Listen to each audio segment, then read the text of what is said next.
Hello everyone, and welcome to the third and final part of my Kaldheim limited reviews. Be sure to check out the two previous ones as well. The links are on the screen and in the description below. The first part also has a bit of channel introduction in case you are not familiar with my content. In this video I go over the green, multicolored artifact and land cards of Kaldheim. Each card will be discussed and rated in terms of how good they are in the boosted draft format. I will also present my opinion about the top 3 green commons like I did for the other colors. These initial ratings can be found in the description below if you want to consult them. However, I got a suggestion that I should make a Google document about the ratings, and that's exactly what I have done. Thank you for the suggestion. All the ratings will be found behind the same link, and I can also update them as I get more experience from the Kaldheim draft format. See the description for the link to the current ratings. Now let's rate some cards. I'll start with the green commons, and the first one is Arachnoform, a 2-mana aura that gives a creature +2/+2 reach and every creature type. Well, opponent can remove the creature and then you just lost 2 cards. Generally don't play these kind of cards. I will rate it as a 2-. Broken Wings is not the worst narrow application card for main deck use. The set has a small equipment and vehicle team, and of course there are always flyers. I still prefer it mostly as a sideboard option, and I doubt I would find room for it in the best of 1 deck.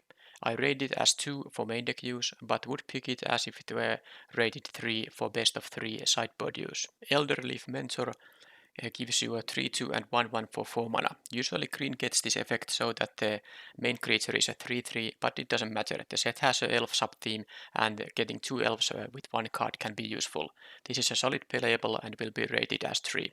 Glittering Frost is a 3-mana accelerator. Those are not that good in general. If your deck is only 2 colors and doesn't care about the snow permanents, do not play this card. However, if you are interested in one of those things, you should consider this a solid 3. Gnotwald Recluse is a 3-mana 4/2 with reach. Normally 3-mana 4/2s are not great because they just trade with a 2-drop most likely. But this one will trade either with a flyer or something with 3 or 4 toughness, and I think it's a solid playable. I will rate it as 3. Grizzled Outcast is a 5-mana 5/5, which are reasonable stats for that mana cost. It's also an elf, which matters sometimes. It gets a rating of 3. Guardian Gladewalker is the same green 2-drop we have seen a lot lately. It's most often a 2-mana 2/2, but sometimes giving the counter to something else can really matter, making the card always playable, which wouldn't be the case for a regular 2/2 for 2 with no other abilities. The fact this one is a changeling makes it even a bit more useful, and as a result we get yet another green common creature with a rating of 3. Horizon Seeker is a 3-mana 3/2, so the stats are not playable, but the boost ability more than makes up for it. For 2 mana you get a land, so even if you lose this in combat, you already get a good value out of it. This is gonna get a rating of 3+. Icehide Troll being a 3-mana 2/3 is definitely not a good one. But you get a very nice pump ability with the snow mana, so I would say that if you have 6 or more snow sources, then this is gonna get a rating of 3, otherwise it's just a 2. Jaspera Sentinel is a 1-mana 1/2 with reach, and that is not good enough. The ability to produce more mana by tapping another creature as well is usually not very good either.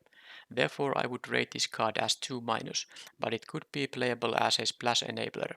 Opponent is very unlikely to remove a 1/2, so it should be quite a reliable mana producer for your splash color. King Harald's Revenge can win the game on the spot. It can also function as a nice removal spell, and it can be also a complete blank. It has a high ceiling, a low floor, but I think on average case it's gonna be quite good, and I will give it a rating of 3+. Mammoth Growth in the end will be a pump spell for which you will have used 3 mana. It's going to be a playable card, but not a particularly desirable effect. This will get a rating of 3-. Masked Vandal is a 2-mana 1/3, so definitely not worth playing based on stats alone. But it is a nice way to include a main deck card that can get rid of artifacts or enchantments, and it's also a changeling, so I think this is a playable with a rating of 3-. Ravenous Lindworm is a playable card, 6-mana 6/6 that gains you 4 life. But you don't need a lot of 6-drops, so there's no reason to have a high priority picking these kind of cards. This will get a rating of 3-. Roots of Wisdom will cause you lose tempo. You use 2 mana to replace the card you just played. However, with graveyard synergies, I could see this card being a reasonable inclusion. So this gets a rating of 2, but with graveyard synergies, a rating of 3 minus. Sarulf's Packmate is a 4 mana 3/3 that draws you a card. A 4 mana 3/3 is close to being playable, but drawing a card is usually worth 1 or 2 extra mana. This is a very efficient card. This also has Foretell, which makes casting it even easier in some cases. This is a top quality common with a rating of 4 minus. Sculptor of Winter is a 2 mana 2/2 that can make you play more expensive cards earlier than normally. That's a great upside for a 2/2 for 2. With no snowlands, this is not a good card and would have a rating of 2, but I would consider playing it if I run 1 to 3 snowlands. With 4 or more snowlands, I would absolutely put it in my deck and I would rate it as a 3+ in that case. Snakeskin Whale is a strict upgrade to a Ranger's Guile, which is the same card but having a +1/+1 until end of turn instead of a permanent counter. Winning a combat or countering a removal spell while permanently growing your creature, all for only 1 mana, is worth playing at least as a one-off. I rate it as a 3. Struggle for Skemvar has an effect we have seen plenty of times, but we have also seen the improved version of this card that doesn't involve the opposing creature hitting back. It would be a mediocre playable otherwise, but given that you can make it a 3 mana card with a foretell mechanic, it's quite good. This might even be the only card that makes the total cost cheaper by foretelling, but I'm not entirely sure. It's also very relevant that the spell costs only 1 mana when it's been foretold, because the play pattern of casting a big creature and then having that 1 mana immediate fight happen is quite strong. The card gets a rating of 4 minus. Now we move to green uncommons. The first one is Blizzard Brawl. Without the snow enabled mode, this gets a 3, but if you have 8 or more snow permanents in the deck, it will have a rating of 4. Boreal Outrider is a 3 mana 3/2 with a strong ability. With 0 to 1 snowlands, it's not a good inclusion in the deck, getting a rating of 2. With 2 to 4 snowlands, I would rate it as a 3, and 5 or more snowlands gives it a rating of 4 minus. 3 extra counters on your freshly cast creatures is that powerful. Elven Bow is the cheapest equipment of this cycle. At 3 mana, it gives you a 2/3 reach guy, and of course you can move this around with 3 mana. I think +1/+2 is such a significant boost in terms of creature combat that this can give a headache to your opponent. I will rate this card as a 4 minus. Finn the Fangbearer as a 2 mana 1/3 with Death Touch is a playable card. But the Death Touch poison counter synergy won't be working that well because the set has only one other uncommon Death Toucher, no common Death Touchers, and of course there's the Rune of Mortality, which is an uncommon that gives Death Touch, and then there is a uncommon Saga, the Black-Green Saga actually has a chapter 3 that gives Death Touch to all of you guys. Anyway, my point is that you probably are not gonna win many games with the poison, but a 2 mana 1/3 with Death Touch is a playable card and it will get a rating of 3. Lichara Glade Warden is a 4 mana 3/3, but it has Changeling, which makes it a bit more valuable, but the actual good part of the card is definitely the ability to exile a creature card from your graveyard and putting 2 +1/+1 counters on any creature, even on itself if you don't have any other targets. That's an amazing ability, worth going for the self-mill cards as well, and this card will get a rating of 4. Path to the World Tree. Well, paying 2 mana to fetch a basic land that doesn't go to battlefield is not usually worth it. So if you have a 2-color deck that can't activate the 5 colored mana ability of this card, then this is just graded as a 2. But if you are splashing for a color, this is an acceptable way to find a basic land of your splash color that is a playable, maybe rating somewhere around 3 minus in that case. And if you actually have way to use the 7 mana activation in here, yeah, that's probably a 4 minus. I mean, maybe you have the rare card, the actual world tree itself, which will enable this thing.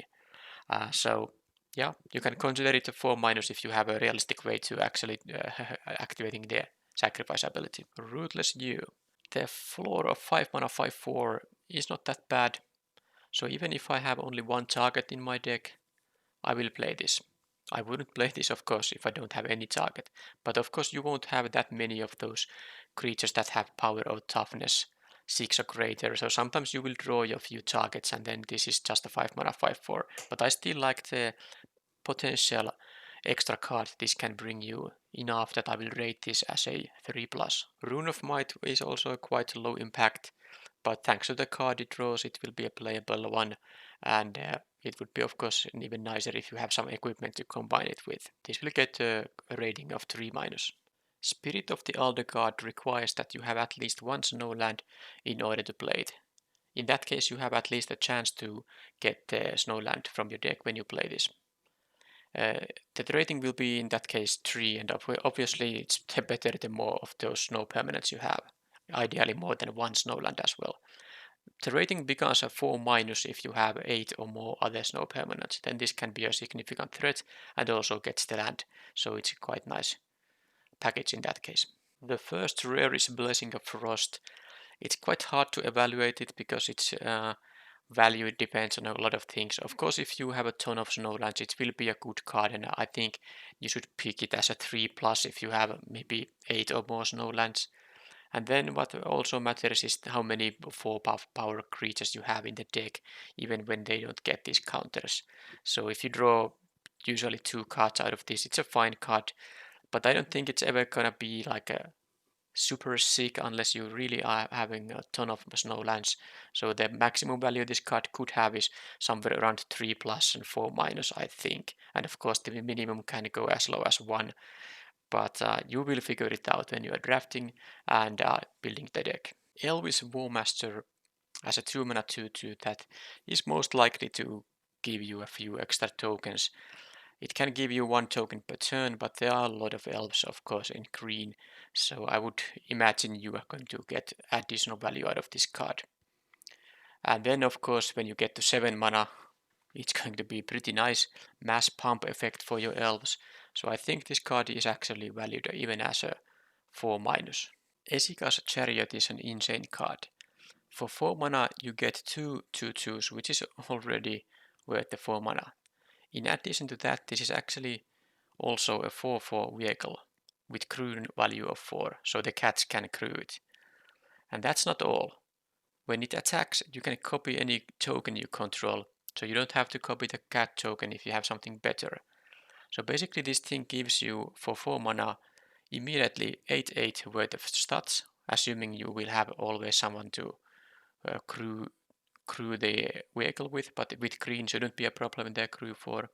And then when this attacks, it will even give you even more power and toughness. So it could be, I mean, after the first attack, it could be like 10 worth of power and toughness that it introduces to your side of the battlefield.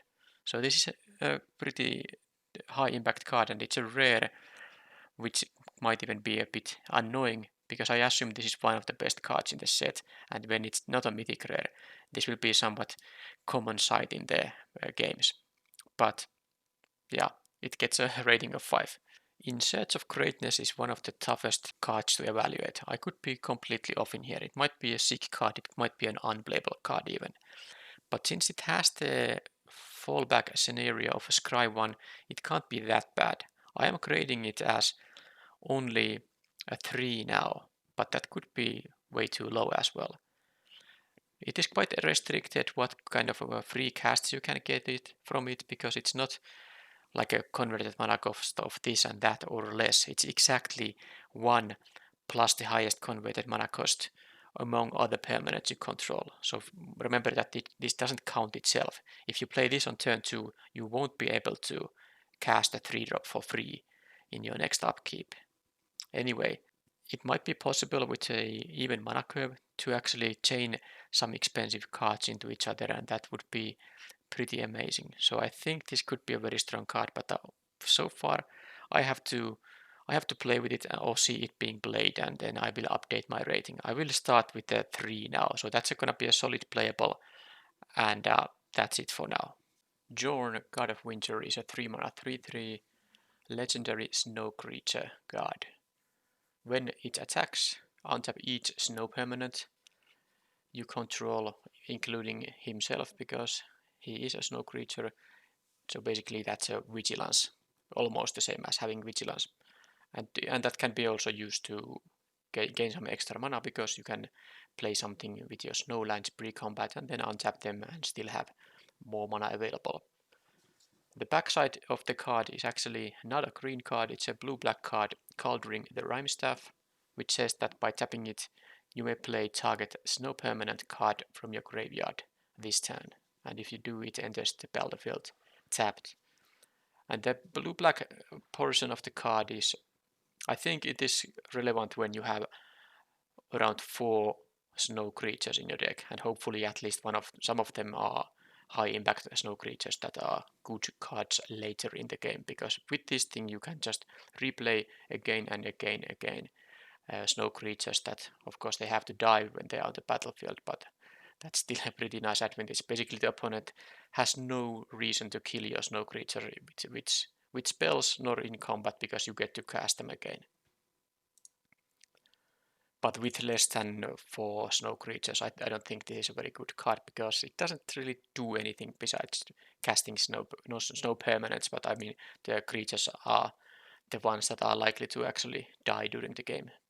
The snow artifacts rarely die during the game. Anyway, if you have access only to green mana and not the blue-black version, I think the Jorn God of Winter is a 3+, because basically a 3 mana 3/3 vigilance, which can maybe give you some mana advantage, and of course it will untap all the other snow creature attackers as well, so I think it's a slightly better than a 3, so let's say 3+. If you have also access to the blue-black version, and of course your deck must have in that case, let's say those 4 snow creatures, then I think that it is a 4+, because this is just gives such nice inevitability to win the game, this kind of endless ability to recur your snow creatures. And then there's also the chance that you actually are drafting blue-black and have no access to green at all. You can pick this card. You can always play the Kaldheim part of this MDFC, and this of course requires that your deck has those 4 snow creatures, and in that case it is going to be, let's say 4 minus, let's say 4. I think it's valuable enough. And I guess there's nothing much else to say about this, and that was quite a long explanation about this card already, so there you go. And the next one is also an MDFC, Kolwari God of Kinship, 4 mana 2/4 legendary creature god, that says as long as you control 3 or more legendary creatures, it gets +4/+2 and has vigilance. So basically it will be a 6/6 vigilance for 4 mana if you control 2 other legendary creatures, because of course it's a legendary creature itself, so you only need 2 more. And then there's the tap ability that costs 2 mana. Look at the top 6 cards of your library, and you may reveal a legendary creature card from among them and put that into your hand. So it will dig to your legendary creatures in your deck. I think in order to play this card, you have to have, let's say, at least 3 other legendary creatures in the deck, and in that case I would value this as maybe as a 3+ or even a 4-, because it can generate the card advantage. Let's say from 4- if you have at least 3 other legendary creatures. The backside, I don't think you're ever gonna play. The Ringheart Crest is a 2 mana legendary artifact, and when it enters the battlefield, you choose a creature type, and then you can tap this for green mana, but that mana can only be used to cast a creature spell of the chosen type or any legendary creature spell. So usually this kind of mana acceleration that doesn't allow you to play any card in your deck is just not very good. I suppose if you have like a 15 creature cards that all share a creature type in your deck, yeah, maybe you can use this as a 2 mana accelerant, but I think the the main side of the card is the one you are looking for, and in order to make it a playable card, let's say 3 other legendary creatures have to be in the deck. There are some uncommon legendaries in this set, so you don't have to be lucky with rares, but I would say that this is very unlikely to get the full value out of this card. So it's not an early pick. You only pick this in a draft if you already have picked those other legendary creatures. But yeah, that's it. The rating is 4- when you get to kind of activate it. I mean the passive ability, which requires 3 other legendary creatures. And if you have less than 3, I wouldn't even play this card. Old Growth Troll is a 3 mana 4/4 trampler with a very nice death trigger. As you can see, it will become a enchant land, and the land will be able to tap for, no, actually it's an enchant forest, and it will be tapping for 2 green mana. And also you can sacrifice the land to create another green 4/4 trampler, which will be quite nice. So it's gonna be like 2 4/4s in one package. Well, there's of course a caveat here. It is a 3 mana 4/4 trampler, which would be amazing, but all the mana has to be green. So basically the amount of green mana sources in your deck will dictate if this card is playable, and if it is, how good it is. I didn't do any math here, I just say the following section as from my intuition, so take that with a grain of salt. I say that if you have less than 8 green sources in the deck, it's unplayable, not enough to make it castable often enough. And then if you have 8 to 9 green sources, it's still rated as 2, because that's gonna mean a lot of games when you draw it but don't have the mana for it. With 10 to 11 green sources, you can cast it reasonably often, and I would rate it as a 3 in that case. And with 12 or more green sources, you shouldn't have that much trouble casting it, and you get the full value of the card. And I will say it is a card worth the rating of a 4 in that case. Realm Walker is a 3 mana 2/3 changeling, so stats alone are not making it playable, but the ability does make it quite playable. When it enters the battlefield, choose a creature type. You may look at the top card of your library at any time, and you may cast creature spells of the chosen type from the top of your library. So pretty strong. I would say you still need like a 6 or 7 creatures in your deck that share a creature type to make this really good. And in that case, it would be a 4 minus. I think if you'd have less than that, it can be anything like even unplayable to maybe something like a 3, depending on how many creatures actually share the creature type there. Toski, Bearer of Secrets, is a 4 mana 1/1, can't be countered, it's indestructible, it has to attack each combat, and then it says that whenever a creature you control deals combat damage to a player, draw a card. So any creature, not just itself. And because it's indestructible, it's a possibility that this never leaves the battlefield. So, I mean, whenever any of your creatures connects, you get to draw a card. That's pretty insane. So I'm gonna give this a rating of 4+. This is gonna give you so many, so easily extra cards that it's certainly worth the rating of 4+. Battle Mammoth is the first mythic rare I cover in this episode. 5 mana 6/5 Trampler is of course nice, and then whenever a permanent you control becomes the target of a spell or an ability an opponent controls, you may draw a card. So pretty nice ability. And it has a foretell, and the foretell cost is 4 mana. So you could actually just curve out so that you foretell this on turn 2 or turn 3, and then have a turn 4 6/5 Trampler that draws your card if opponent tries to deal with it somehow. I think this is such a nice set of abilities that I'm gonna value it as a 4+, which means that I'm gonna pick this card over premium removal. I think sometimes the sheer size to mana cost ratio can actually make a card so good that it's worth just picking it over some actual interactive spells. This doesn't do anything else than be a big dumb creature. That of course makes it harder for the opponent to remove your things, which is the reason I give it a 4+ rating. Without the card drawing ability, of course, this wouldn't be that good. Esika, God of the Tree, is an MDFC. The front side is a 3 mana creature with Vigilance. It's a 1/4, and it can tap to add 1 mana of any color, and then also other legendary creatures you control will have Vigilance, and they can tap to add 1 mana of any color. It's a 3. Uh, 1/4 is a good enough blocker that even if it's a 3 mana accelerant, it's still worthwhile inclusion in any deck, because it's not a mana rock, it's actually a creature that can also produce you mana, and it can also make mana of any color.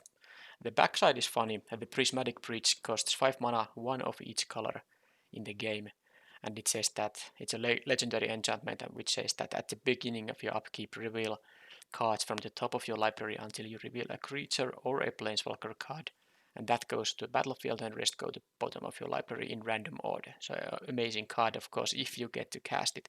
There are a few ways in the set. Maybe you just splash enough lands that you can cast this, or maybe you pick the world tree, which we will see in the land section, but it is a land that makes you able to cast any color cards. So if you have that in your deck, I think the Prismatic Bridge will be a realistic cast, in which case this card becomes a 4+. So it is a 3 if you can't cast the second side. If you have a realistic way to cast the enchantment, it's gonna be a 4+. Then we have a Planeswalker Tyvar Kell, 4 mana, 3 loyalty. Planeswalker that has a passive ability, elves you control can tap to add black mana. And the first loyalty ability is gonna put a +1/+1 counter on a up to 1 target elf, and it untaps, and it also gets death touch until end of turn. That gains 1 loyalty. At 0 loyalty cost, you have a create 1/1 green elf warrior creature token, and at -6 you get an emblem. Whenever you cast an elf spell, it gains haste until end of turn, and you draw 2 cards. So basically this card is gonna be very good if you have a number of elves already, because you'd rather have the +1 loyalty ability happen here. Maybe, of course, making those 1/1s for free isn't that bad either, but they mostly end up just jump blocking the opposing attackers, I would assume. But anyway, this will be a fine addition to the board, no matter how the board looks like. I guess the worst case scenario is that you make a token and the opponent can still attack to kill the Tyvar Kell. Yeah, but I guess you bought some time in that case. Anyway, I will rate it as a 4+. It's not the kind of an insane planeswalker that takes over the game. It can of course take over the game if the board is like a even, or you are already in having a slight board advantage. Then this is of course insane, as planeswalkers usually are in those cases. But I don't give it that 5 rating because this won't single-handedly win the game. It needs help from your other cards. But 4+ is, I think, a fair valuation for the card, regardless. The final green card is Vorinclex Monstrous Rider, 6 mana 6/6 Trample Haste. It's a legendary creature, Phyrexian Praetor, so I suppose Phyrexians get their creature types now. And it also has the ability with the counters, so if you put any counters anywhere, you'd get double that many counters instead. If opponent would put some counters, then they get half that many counters. I round it down. So basically what you're looking here is a 6 mana 6/6 Trample Haste, which is pretty amazing stat line, so I'm gonna give this card a 4+. Next up we have the multicolored cards.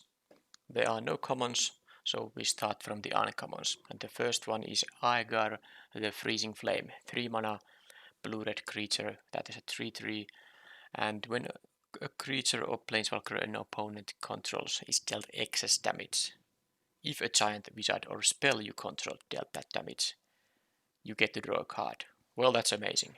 I mean, I don't think it's gonna be that hard to deal excess damage with giants, for example, and the spells, red burn spells can easily do that, so this is a very, very nice card. I think maybe it's a 4-, but at least a 3+. Let's say 4-, because if you draw even one card from this, that's already very good. So let's say 4-.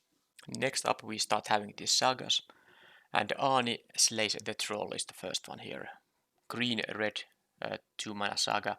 First chapter says target creature you control fights up to 1 target creature you don't control. Second chapter adds red mana and puts 2 +1/+1 counters on up to 1 target creature you control, and then in the final chapter you gain life equal to the greatest power among creatures you control. So basically this is a 2 mana fight spell, which is at first when that's not great, but when you factor in the chapter 2, when you also get a slight bit of mana acceleration and those 2 permanent counters on some creature, that's gonna be quite nice value for all the 2 mana. And the life gain, of course, is a nice bonus in chapter 3, but it's not the most important thing that this spell does. I think this is a 4- because of how much value you get with just 2 mana.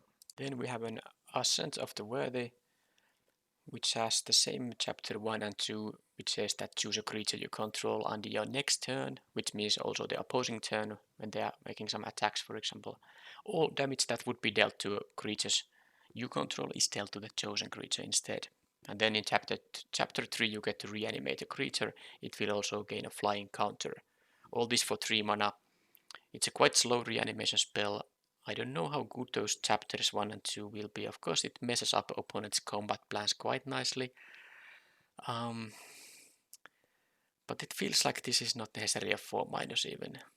I will say it's a 3+ now, and I will be humble and update the rating when I've gotten more experience of the format, and if it seems like this is actually something very strong.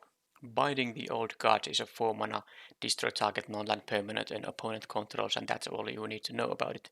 Well, of course you want to know about more, but that already makes it a very good card. In Chapter 2 you search for a forest card, put it to the battlefield. Chapter 3 your creatures gain Death Touch, which may be relevant sometimes, maybe sometimes not so much. But yeah, the Chapter 1 is the important part here that makes this card valued at a rating of 4. Fall of the Impostor is a green-white 3 mana saga which has same chapters 1 and 2, put a +1/+1 counter on up to one target creature, and then the chapter 3 is the payoff. Exile a creature with the greatest power among creatures target opponent controls. So note that this doesn't target on purpose. Opponent cannot whiff this by using a boost spell on something else.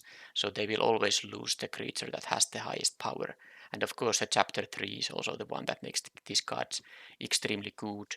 Still, the chapters 1 and 2 are relevant here, so this is a very nice set of abilities. I think that because the opponent has some time to prepare for the chapter 3, this is maybe going to be only a 4, but it could be a 4+2. I think I'm gonna go with the 4 here now. Verja, Judge of Valor, is a 5 mana 2/4 flyer with lifelink. A tough mana cost, requires double black and then white also. Whenever you cast your second spell each turn, look at the top 3 cards of your library, put one of them into your hand and the rest into your graveyard. So yeah, it's a 5 mana 2/4 lifelinker, flying lifelinker, which is great. Although a bit understated, but I mean flying and lifelink is a great combination of keyword abilities. And then if you even once get to, get the card advantage part from this, it's gonna be great. And you of course can't do this forever because you will get milled out by doing that many times. But if you get like 1 to 3 cards out of it, it's gonna be great. I think I will value this card at still as a 4 because the small size compared to the mana cost means that it doesn't have that strong of a board impact. So it's not gonna get the 4+, it is gonna be a 4.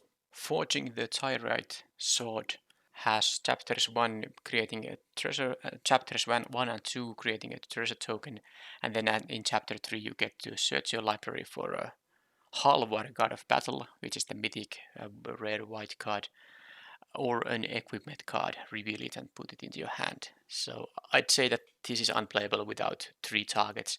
With less than 3 targets to search for, you have a chance to draw them before this card gets played, and those treasure tokens are not worth using a card. And yeah, that said, I think the search part is kind of okay. I guess if you have some insane equipment or the Halvar itself, it's going to be better than average, but I think this is at most a 3, and even that requires you have at least 3 things to search for. Harald, King of Skemfar, is a 3 mana black-green creature that's a 3/2 but has menace, and 3/2 menace for 3s. It's a nice card, and when this thing enters battlefield, look at the top 5 cards of your library. You may reveal an elf, warrior, or a Tyvar card. Tyvar is basically the green planeswalker from among them, and put it into your hand. The rest go to bottom of your library. So basically you are gonna get a card from this, and it's a 3 mana 3/2 menace, so this gets the rating of 4-. Invasion of the Giants is a 2 mana blue-red enchantment saga. First you scry 2, then chapter 2 makes you draw a card, and then you can reveal a giant from your hand. If you do, you get to deal 2 damage to a target opponent or planeswalker, not a creature. And then chapter 3 makes your next giant spell that turn cost 2 less mana to cast. I think it's a 3+, and if you have a bunch of those expensive giants, this could be a 4- because the mana reduction could be very useful in that case. But you get to scry 2, and then you get to draw a card, so that's kinda okay for 2 mana, given the little bit additional value this can have with the discount. But I don't think it's a 4 or anything. It's gonna be a 3+. Carder, Doomscourge, is a 4 mana black-red 4/3 creature Demon Berserker. When it enters the battlefield, until your next turn, creatures your opponent's control attack its combat if able, and attack a player other than you if able, but that's just a multiplayer thing. And whenever an attacking creature dies, each opponent loses 1 life and you gain 1 life. So First of all, the second ability works always, not only on the next turn when the forced attack happens, so that can be quite nice. It is a 4 mana 4/3, so the stats aren't really that great. This also is a card that requires 2 different colors, so I think you can sometimes get still good value out of the forced attack, so I would consider this is a 4- card. Then we have Carder's Vicious Return, a 4 mana enchantment saga Black+Red. Chapter 1, you may sacrifice a creature. When you do, this thing deals 3 damage to any target. This is a may, you don't have to if you just want to play this saga for the chapter 3. In chapter 2, each player discards a card. I guess the idea is that you have the option to discard something you can reanimate in the final chapter, which says that return target creature card from your graveyard to the battlefield, and then put a +1/+1 counter on it. It gains haste that turn. So it's a pretty nice reanimator spell. It comes back as a larger. The chapters 1 and 2 are symmetrical, so you don't get any value out of that, but the point is to get this reanimation spell here. I still don't think it's that amazing because you don't get that much value out of it, so I'm gonna just give it a 3+. Call the Forge Master is a 2 mana white-red 2/2, so stats are acceptable for its mana cost. Whenever another non-token creature you control dies, if it was enchanted or equipped, return it to its owner's hand from the graveyard. Okay, and then creature tokens you control that are enchanted or equipped get +1/+1. So I guess if you have some decent pieces of equipment and one of those, some of those rune enchantment auras, because they draw your card, so they are not risky things to run. I think this can be quite valuable, but I would rate this as a 3+. I'm sure there are decks where this is like worth a 4, but it requires quite a few things to go your way. So, and on average, I would say this is a 3+. Maja Guard Protector is a 5 mana 2/3, costs double white and then green also. So very small for its mana cost, but yes, this is the reason why. Other creatures you control get +1/+1. So yeah, it's a walking anthem.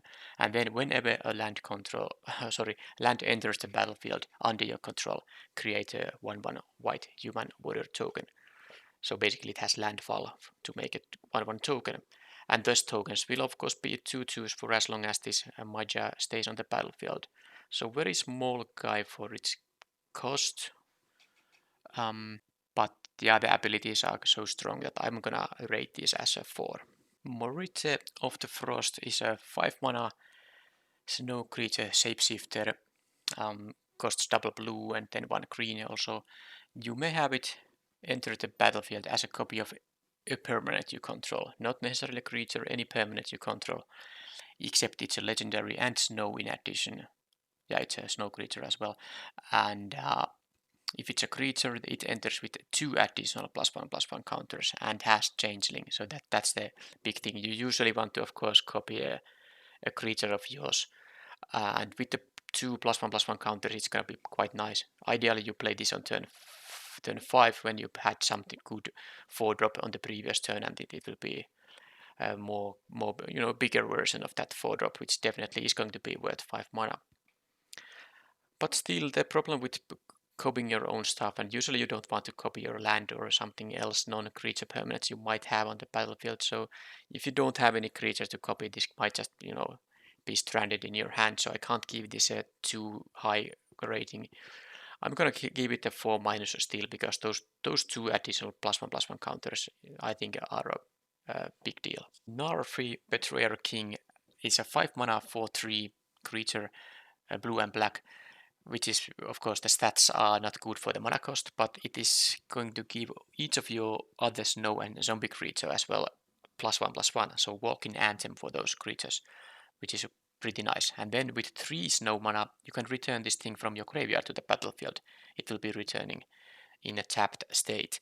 So even without a lot of snow mana available, I think these blue-black decks will have enough snow and zombie creatures that the walking anthem part of this card makes it worth the 5 mana, and I will rate it as a 3 when you don't have a good chance to get the snow mana activation happening. And when you have, let's say, 8 or more snowlands, then this will be rated 4, because you have a good chance to get to return this indefinitely. Nico Defies Destiny is a 3 mana saga blue-white First, you gain 2 life for each foretold card you own in exile, and then you get, in second chapter, you get to add blue and white mana, and spend this mana only to foretell cards or cast spells that have foretell. And then you get to return target card with foretell from your graveyard to your hand in the final chapter. So you get the card back, and that's the important part here. So you get first a bit of life, and then you get some, well, mana acceleration, and then you get the card back. So nothing too insane, but definitely a nice package for 3 mana, so I'm gonna say that this gets the rating of 3+. Swella Ice Shaper is a 3 mana snow creature, 2/4 stats, so acceptable for 3 mana. And then it has a nice pair of abilities. For 3 mana and by tapping it, you create a colorless snow artifact token named Icy Manalith, which has the ability to tap for any mana. And it will be also snow mana. And then if you have 8 mana, and why wouldn't you if you have made a couple of these tokens that generate mana, at 8 mana you can look at the top 4 cards of your library and you may cast a spell from among them without paying its mana cost. Rest go to bottom of your library. So, I mean, if there's any kind of a board style, this will of course just win the game. And even when that's not the case, 3 mana 2/4 is good enough stat line, and the bit of extra value this generates by making those icy manaliths. I think it's a quite nice card. And you can always threaten it, to actually at some point have the 8 mana available for free casts of spells. So that's of course amazing when you get to that stage in the game. It's gonna get a rating of 4-. The 3 Seasons is a blue-green 2 mana saga. First you mill 3 cards, so basically do nothing the turn you cast it. Then return up to 2 targets no permanent cards from your graveyard to your hand. And then the final chapter is another do nothing, choose 3 cards in each graveyard, and they get shuffled to their own libraries. So the point is that you get to have 2 cards for 2 mana, assuming you have those in your graveyard, and the mill 3 helps there a bit. I would say that this kind of saga requires you to have at least 6, ideally more, non-land snow permanents to be played, because returning just lands here is not ideal. I mean, you can mill snowland among those 3 things, but mostly you want to return stuff that affect the board. So I'm gonna give it a 3+, with the caveat that don't play it at all if you don't have at least 6 non-land snow permanents. The Trickster God's Heist is a 4 mana blue-black saga. First, you may exchange control of 2 target creatures, then you may exchange control of 2 target non-basic, non-creature permanents that share a type, and then final chapter makes target player lose 3 life while you gain 3 life.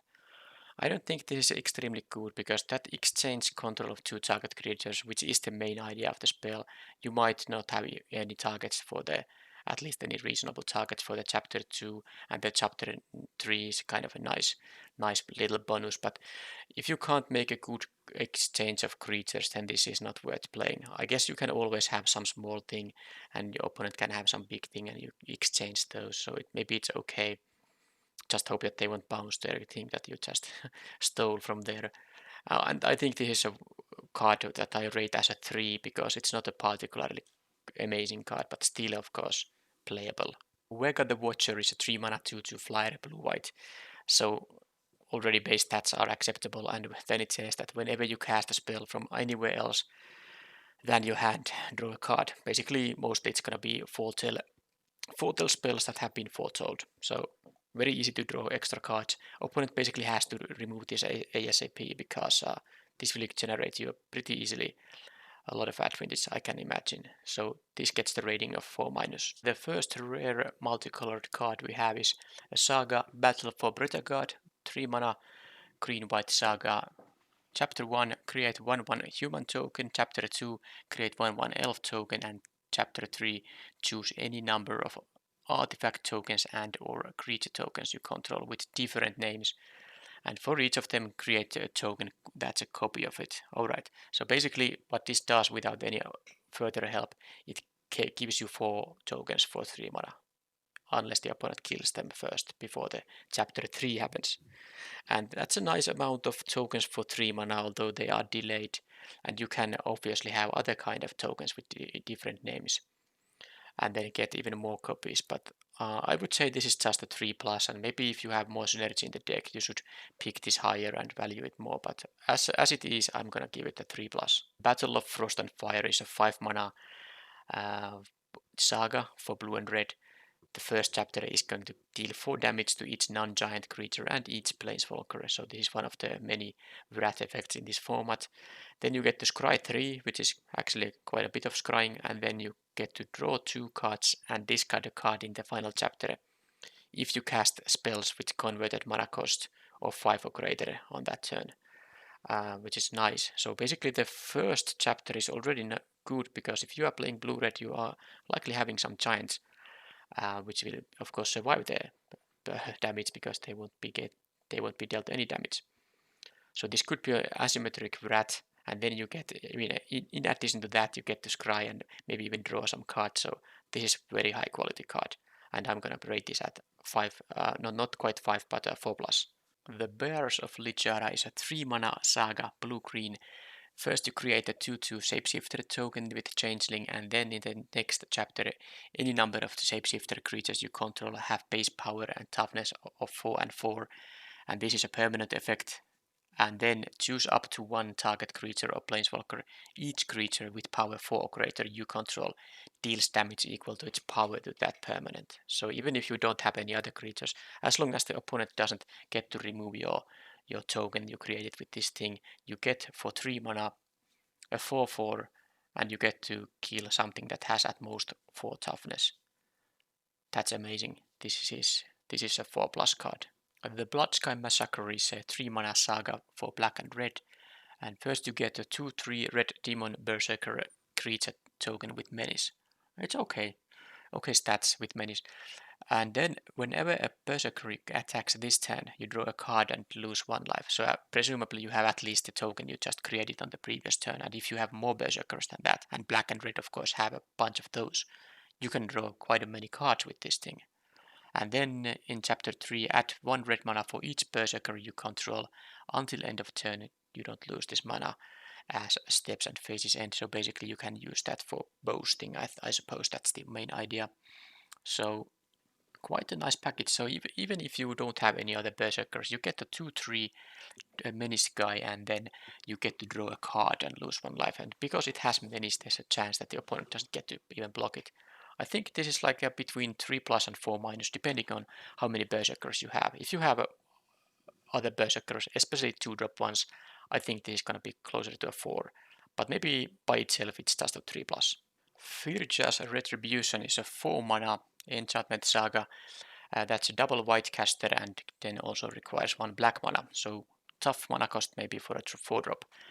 First you create a 4/4 white angel warrior creature token with flying and vigilance. Well, that's a sweet deal for 4 mana. And then until end of turn, angels you control gain tap to destroy target creature with power less than this creature's power. So basically 3 power creatures and smaller. And that affects all the angels you have and not just the token you just created. And then in chapter 3, angels you control gain double strike until end of turn. Okay, so what this does at minimum, assuming the opponent doesn't get to remove the angel, is that you get a 4 mana angel for 4 vigilance flyer, and then you get to kill something that has 3 or less power. And because the angel has vigilance, it can even attack in the chapter 2 and still use a tap ability. And then you get to attack for 8 in the air, even if you have no other angels. I think this is so much value in this 4 mana package that I'm gonna give this a rating of 5. Harald Unites the Elves is a 4 mana saga for black and green. First you mill 3 cards, and then you may put an elf or Tyvar card from your graveyard onto the battlefield, and Tyvar again is the green planeswalker. It's an elf, but planeswalkers don't have creature types, so that's how they have to do it. Put a +1/+1 counter on each elf you control, that's nice, and then in chapter 3, whenever an elf you control attacks this turn, target creature an opponent controls gets -1/-1 until end of turn. So this is completely dependent on how many elves you have. And here is again some random numbers that come from my intuition. If you have less than 6 elves in the deck, don't play this card at all. If you have 6 to 9 elves in the deck, I rate this as a 3. If you have 10 or more elves in the deck, this is worth a 4 rating. Immersed Predator is a 4 mana 3/3 flyer, black and red, and whenever it becomes tapped for any reason, could be usually by attacking, but could also be the last ability of this card. Exile up to one target card from a graveyard and put a +1/+1 counter on Immersed Predator. So note that the exile is up to 1, which means that this ability will always happen regardless of you exiling a card or not. If you choose no card to exile, this will still get a counter. So this will be a 4/4 when it attacks for the first time, for example, and it only goes larger. Then sacrifice another creature, this thing gets indestructible, and by doing so it also you have to tap it. If it's untapped. If it's tapped already, it doesn't matter. This is sick. I mean, this is a flyer that keeps growing and growing, and then it's very tough to also remove. And randomly hoses opponents some kind of graveyard synergies too, but that's the smallest part of this ability switch that this card has. Yeah, but I mean, I'm just thinking about if this is a 5 or a 4+. I think it's a 4+ because it still takes some time to take over the game, but it's very close to a 5. Then we have King Nafi's Betrayal, a 3 mana saga for blue and black. First, each player mills 4 cards, then you may exile a creature or planeswalker card from each graveyard. And then on chapter 2 and 3, until end of turn, you may cast spells from among cards exiled with this card, and you may spend mana as though it were mana of any color to cast those spells. So yeah, the idea is that you first do the milling and exiling part, and then you use the next 2 turns to cast the cards you exiled. Yeah, I don't think this is a very good play on turn 3 because you might want to do other things, but this can be a very, very efficient card advantage card later in the game. Yeah, I think it's worth 4-. The Raven's Warning is a 3 mana saga for blue and white. First you create a 1/1 bird creature token with flying and you gain 2 life. So not great for 3 mana just to get a 1/1 flyer. Then in the second chapter, whenever one or more creatures you control with flying deal combat damage to a player this turn, look at that player's hand and draw a card. But I don't know how easy is it going to be to connect with the 1/1 flyer. And then in chapter 3 you may put a card you own from outside the game on top of your library. Okay, so basically from your sideboard. So this makes actually drafting for sideboard relevant also in best of 1 drafts. Okay, so of course the idea is that you are playing blue-white and you have other flyers than this thing too, and you maybe get to draw a couple of cards in the chapter 2, but just with the 1/1 it's not going to be reliable enough. I guess the fact that you can pick something great from the sideboard, unless, yeah, well, you must have of course drafted there some card that could be good in a specific situation. This is very hard to evaluate. It feels like it can't be that good unless you have a lot of help from the other deck you have, but I suppose it could be a 4- or 3+. Let's give it a 4-. Sarulf Realm Eater is a 3 mana 3/3 black-green creature, so stats are very nice for a 3 mana cost, and then whenever a permanent an opponent controls is put into a graveyard from the battlefield, put a +1/+1 counter on a Sarulf. And then at the beginning of your upkeep, if Sarulf has 1 or more +1/+1 counters on it, you may remove all of them. If you do, exile each other non-land permanent with converted mana cost less than or equal to the number of counters removed this way. So this will exile your own stuff too. So anyway, this is a 3 mana 3/3 that gets bigger if opponents' things go to graveyard. Also counts treasure tokens, by the way, if they use it for mana. And then you can kill everything else. Well, I mean, usually small creatures though.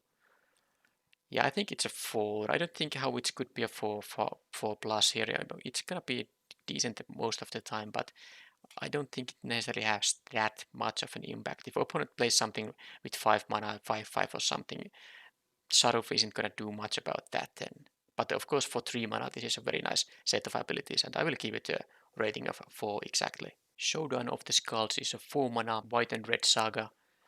First you exile the top 4 cards of your library, and until the end of your next turn you may play those cards. That includes lands. Whenever you cast a spell this turn, put a +1/+1 counter on target creature you control. Those are chapters 2 and 3, the same effect. So, I mean, if you play this later in the game when you already have like a 6 or 7 lands in play, this is very close to drawing 4 cards for 4 mana. I think this is a pretty good one, especially because you get those counters as well. So I'm gonna give this a rating of 4. Waking the Trolls is a 6 mana red-green saga. First you destroy target land, which is, I mean, you don't want to use 6 mana for that. And then you put target land card from a graveyard onto the battlefield under your control, so presumably the land you just destroyed, unless there are some other options there. And then choose target opponent if they control fewer lands than you. Create 4/4 troll tokens equal to the difference. Yeah, this is a swingy card. I mean, you could get 3/4 tokens from this, or you could get no if opponent that flooded a bunch or has other ways to generate land drops. I mean, you have to get 3 trolls for this to be a remarkably good card. If you get 2 4/4 trolls, that's not that great for 6 mana, and it's even delayed. It doesn't happen here right away. I think this card is an interesting one, and you do of course have the chapters 1 and 2 helping in getting a good chapter 3, but this could still be doing very little, so I think I'm gonna give this a rating of 3+. That's because this is a swingy card, and sometimes this does so little and sometimes a lot more, so I have to keep some kind of an average here, and I think 3+ makes sense. Then we have a few multicolored mythic rares, first of which is Kaya the Inexorable, 5 mana, 5 loyalty, black and white planeswalker, and the plus ability puts a ghost form counter on up to 1 target known token creature. It gains when this creature dies or gets exiled, return it to its owner's hand and create a 1/1 white spirit creature token with flying. Okay, so that's not a card draw, but it's similar kind of card advantage effect, and you get the white spirit token anyway, and then you get to just, you know, recast the creature. Pretty nice actually. And then -3 exile target non-land permanent. Well, that's what you want to have from your 5 mana planeswalker, because that's the way you can protect the planeswalker or make some immediate impact on the board, so that even if the opponent gets to attack it to death, at least you got to exile something. The emblem here, I'm not gonna read it, you can read it and, you know, maybe realize that it's not very relevant for limited, but, you know, alternating between the first and second abilities are what you want, and this will actually easily take over the game unless the opponent is much more ahead in the board state than you. So this is clearly a card with a rating of 5. Koma Cosmos Serpent is a 7 mana 6/6, double green and double blue, but usually at 7 mana it's not such a big deal. This spell can't be countered, okay, nice, at the beginning of each upkeep. That's not only your, but also opponent's. Create a 3/3 blue serpent creature token named Koma's Coil. And then the abilities this have is sacrifice another serpent, choose one, tap target permanent, its activated abilities can't be activated this turn, and this thing becomes indestructible. Okay, I mean 7 mana is a lot, but I'm willing to give this a 5 anyway, because if you cast this, I don't know how opponent is going to come back. I mean, maybe they have some kind of a flyer army that they can use to finish you, but I mean, this completely takes over the game. It creates 2 3/3s in a turn cycle, has these additional abilities for to kind of use those serpents for something more useful than just being a 3/3 if that's required. Yeah, there's not really much else to say about it. This is a crazy bomb rare. Just make sure you can get to 7 mana when you pick this and win some games. This is a 5. And the final multicolored card is Nico Aris, a planeswalker that has a mana cost of blue, blue, and white, so 3, and then an X in addition to that. And when this thing enters the battlefield, you create X shard tokens, which are enchantment tokens, which have that for 2 mana you can sacrifice it, scry 1, and then draw a card. So pretty nice actually. So you can play Nico at 3 mana, or you can play it, for example, at 6 mana and get 3 things that will draw you cards. I like that kind of flexibility. And the abilities itself, Up to one target creature you control can't be blocked this turn. This is a +1 loyalty ability, and it starts with 3 loyalty. Whenever that creature deals damage this turn, return it to its owner's hand. Okay, so you can make something unblockable, but it's a tempo loss. Okay, I don't know how good that is. Maybe later in the game it doesn't matter, but early in the game you probably don't want to be bouncing your own guys back to your hand. Then it has an ability that can also just remove opposing creatures. So -1 is deals 2 damage to target tapped creature for each card you have drawn this turn. So I mean it's gonna be at least 2. And then of course you can draw more cards with these shard tokens. So you can make it easily 4 damage too. Alright, and then the final ability is to create a shard token for -1. I think it's a pretty good planeswalker, but I don't think it's the kind of thing that takes over the game. It's more like a utility card advantage producing a planeswalker rather than one that just wins the game. So I'm gonna give it a 4+. The first common artifact is a Funeral Longboat. 2 mana vehicle, has stats of 3/3 and has vigilance and crew 1. Okay, I think it's a playable card, but I don't know if I would like to have my vehicles be 3/3. I would just rather play 3/3 creatures myself. I mean, of course, this is slightly cheaper than a 3/3, but tapping a creature is a true cost for every vehicle, so I'm not too excited about it, but I'm willing to run this, of course. So I'm gonna give it a rating of 3-. Goldwain Pig, a 2 mana equipment with equip cost of 1. Equipped creature gets +1/+1, and when it connects to opposing player, create a treasure token. That's not good. +1/+1 is not enough to use a card on this kind of an effect. I think the only way you would play this is if you have a couple of those rune aura cards, but not otherwise. I'm going to give this a rating of 2. Raider's Car, a 3 mana vehicle with the 4/4 stats, and crew 3. I don't like the crew 3. I would have to tap something with 3 power or some multiple creatures with total power of 3 to get to attack with this. But at least when it attacks, you get to look at the top card of your library, and if it's a land card, you may put it on the battlefield. So it will accelerate your mana, and it will get rid of those, land draws, so you don't have to draw them. I still think it's not the greatest, but maybe it's slightly better than the Funeral Longboat. Maybe it is. I will give it a rating of 3. Raven Wings 2 mana equipment with equip cost of 2, which means that you have to use 4 mana to give someone +1/+0 and flying and make it a bird, which I suppose is not relevant in this limited format, but it's a flavor thing.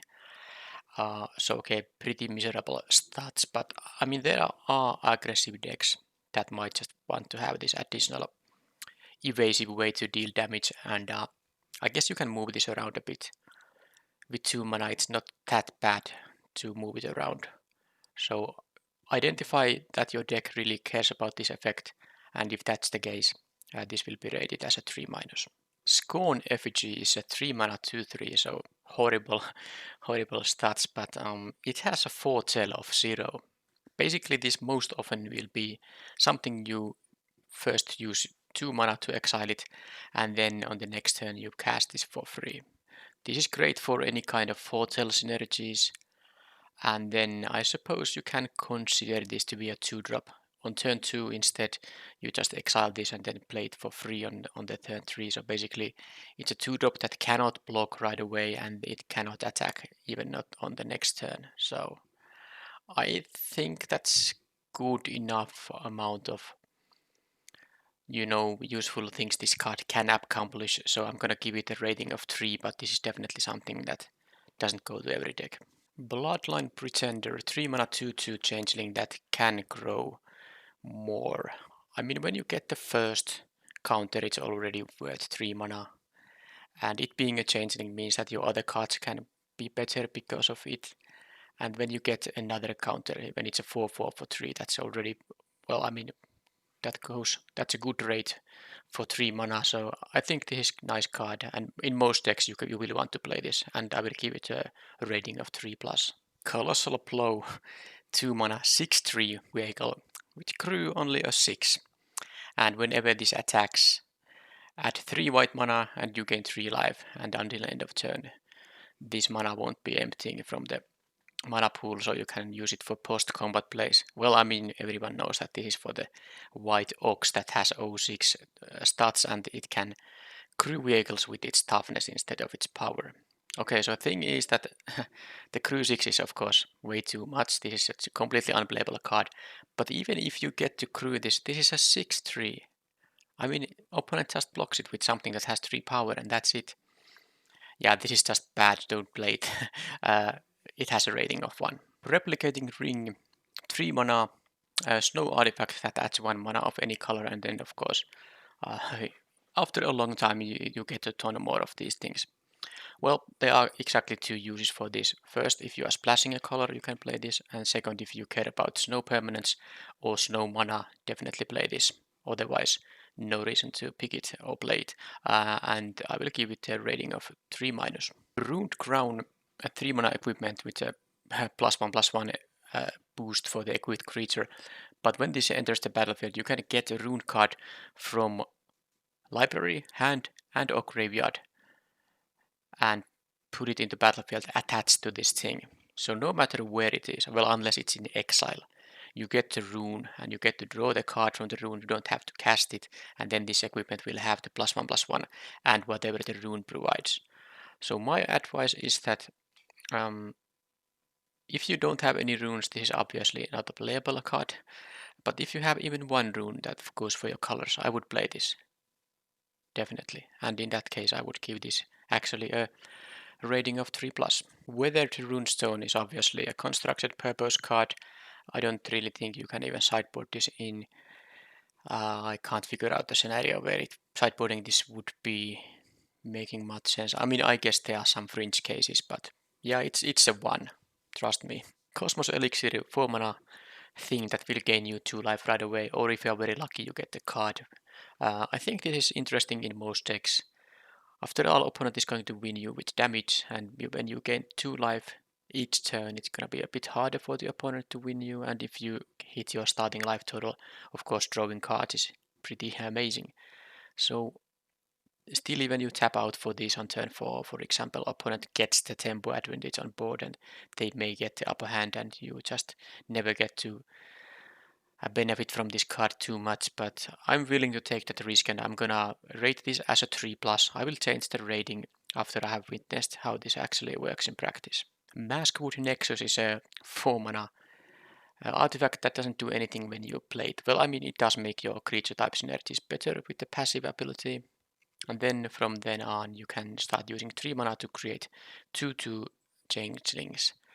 And thanks to Foretell being in this set, I think it can be quite a common play pattern to just play this on turn 4 and turn 5 Foretell or something. I mean, exiling them by paying 2 mana and then using 3 mana, because on turn 5 you will have 5 mana available. You can use 3 mana to make a shapeshifter and kind of go on from there. I'm willing to make this a 4- card. It seems like this, unless the format is very fast, you can get some decent amount of advantage from this card. Pyre of Heroes, 2 mana card, that artifact that makes you sacrifice a creature. You can search for a creature from your library that has the same creature type and the converted mana cost equal to 1 plus the sacrificed creature's mana cost. Yeah, I mean, this is not a card. I mean, you don't want to use a card so that you can start sacrificing your other creatures and replacing them with slightly better ones. So this is a 1. Now we get to the lands, and let's start with the basic snow lands. You should always pick them as a 3, and if you have some payoffs in the deck, you need to pick them even higher. There's only one card, one white rare card that can actually make it not beneficial for you to play basic lands. I mean the snow basics instead of regular basics. So you should pick the snow lands pretty high. And then we have the tapped dual lands that are snow lands, and those are very high picks. If you, well, again, if you care about having snow lands, you should pick them. And of course, if they fix your mana, then they are also high picks, and they should be picked as like a 3+ in that case when they fix your mana. And then the rare pathways, same thing for them. If they fix your mana, pick them as a 3+. Free mana fixing is so valuable. Shimmer Drift Whale is a very good one. It's a snowland, but even if you don't care about the snow, and even if you are just a two-color deck not splashing for anything, you still get to choose which color it produces, and that can give you a better access to your colored mana. So I would always pick this land as a 3+. Then we get to the uncommon lands, and before I talk about any specific one of them, I should say that they are completely free additional spells for your deck. Well, not completely, but the only price they make you pay is that they enter tapped instead of the basic lands that you would have played in their stead. Because they do produce colored mana, so as long as the entering tapped isn't gonna hurt you, they are strictly better than the basic lands. Of course, sometimes the fact they enter tapped is going to hurt you, but on average case, the activated abilities they have, that's gonna be more useful than the fact that basic lands enter untapped. So all of these will be at least 3, and the only thing that matters here is that how useful the land is, and if it's gonna be a better than a 3. So let's see how the lands go now. So the Axguard Armory is the first one. I think it's the worst one of them. I mean, in a sense that on average you might have some trouble utilizing it, because you would have to have like at least 3 targets in your deck to make it reliable that you can search for something. If you have like one equipment, you can easily draw it before you get to sacrifice this land. But still, of course, if you have at least one aura or equipment in the deck, you should play this card, and I will give this the rating of 3. Guard Stronghold is, I think, the best one of these. Because it's so cheap, and the effect is quite impactful. So you sacrifice this and pay only 3 more mana. So basically you need 4 mana in total, because this is one of the lands you have to use to activate the ability, and you get a +1/+1 counter on each of up to 2 target creatures, and not only that, but they also gain vigilance and lifelink for that turn. So that's gonna be a huge swing in the damage race, and I think this is clearly the best one of these. It gets a rating of 4-. Gates of Istfell draws you 2 cards and gains you 2 life at 6 mana total, and that is a perfectly acceptable thing to have. This doesn't really ask anything. You can always activate this if you don't mind sacrificing the land. So this is gonna get a I think because it doesn't have the same kind of board position affecting thing as the Guard's Stronghold, I'm gonna give this just a 3+. Gnotwald Slumber Mound is a bit too expensive. I mean, it is 7 mana to actually get the 4/4, but it does destroy a land, and the reason I'm still giving this thing a 3+ is because sometimes you can actually kill the opponent's, one of these uncommon lands, and that will be quite sweet. So yeah, it is gonna be a 3+. Great Hall of Starnheim is one of the better one of these. Only 4 mana, and sacrificing this land, of course, is required to make one of your creatures become a 4/4 flying vigilance creature. So that's great. Note that this is activated only as a sorcery, so you can't use this as a response to opposing removal spells, for example. But I will give this one a rating of a 4-. Immersturm Skullcairn. Well, the opponent sees this coming, so they are gonna have a land in their hand or something else useless to discard. So it's not that great, but I mean, at least it deals 3 damage to them. This is a pretty low impact, I think, and I will give this a rating of 3 only. Lichara Mirror Lake. I think this is one of the better ones again. For 6 mana, basically, you get to create a token copy of your best creature, and it will even enters with an additional +1/+1 counter. So I'm gonna give this a 4-. Port of Carfell is similar to the previous card, but this has 1 mana more expensive activation, and doesn't even come with the extra counter that you got for the Mirror Lake. I think for that reason I'm going to give this a slightly worse rating. It's going to be a 3+. Skemfar Elder Hall is actually removal. Only small creature removal, but it is still removal, and you get those Elf Warrior tokens too. I like this quite a bit, and at 6 mana, I think it's a reasonable effect when it's of course on a land, and yeah, I'm gonna give it a 4-. Surtland Frostpire is the final uncommon land here, And it has a 6 mana activation which makes you scry 2 and then deals 2 damage to each creature. So I mean, opponent sees this coming so early that I don't think it's that easy to get a lot of value out of this unless you play against a deck that has mostly creatures that die to this. I think this is one of the weaker ones, but at least you get the scry always, so I'm gonna give it a 3+, I think.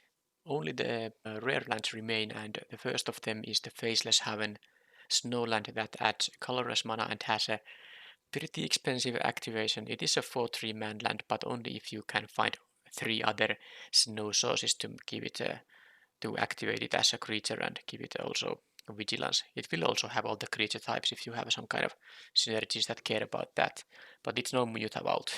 Definitely no mutavault. I'm gonna give it a rating of 3, which applies to the scenario that you want to have snowlands for your snow payoffs. And I suppose if you have like a close to 10 other snowlands, then you can make this like a 4 minus or something like that, because then you actually have a reasonable chance to get the snowland manland activation going on. Tyrite Sanctum is a land that only adds colorless, so not great, but it has interaction with legendary creatures, which are pretty good interactions. And my advice is that don't play this unless you have at least 3 legendary creatures in your deck, and when you do, pick it as if it was a rated 3+. Conveniently, the entire series concludes with the World Tree itself. So basically this has 2 uses. If you are a green deck and you are splashing for a 3rd color, definitely run this. You will get access to all the colors you need when you have 6 lands in play. Or alternatively, if you are a green deck and you have one of those 2 cards that have the uh, mana cost of one of each colored mana, because this will fix for those kind of costs as well. And then you could, when you want to play this card, pick it as if it has a rating of 3+. Now all the Kaldheim cards have been rated for draft, and the last thing that I will do is list the top 3 green commons. The best one is Struggle for Skemfar. The fact you can make it cost 1 mana on the turn you want to fight makes it much better than this effect usually is. A close second is Sarulf's Packmate. A 3/3 is certainly worth 4 mana when it doesn't cost you a card. The last one is a bit tougher choice, but I think I like the Horizon Seeker slightly more than King Harald's Revenge. Hitting your land drops is just too good to ignore. That was my Kaldheim limited review in its entirety. Please subscribe to my channel if you want to see daily draft content or are interested in my Strixhaven limited review in a few months. Thank you for watching. Until next time, bye bye.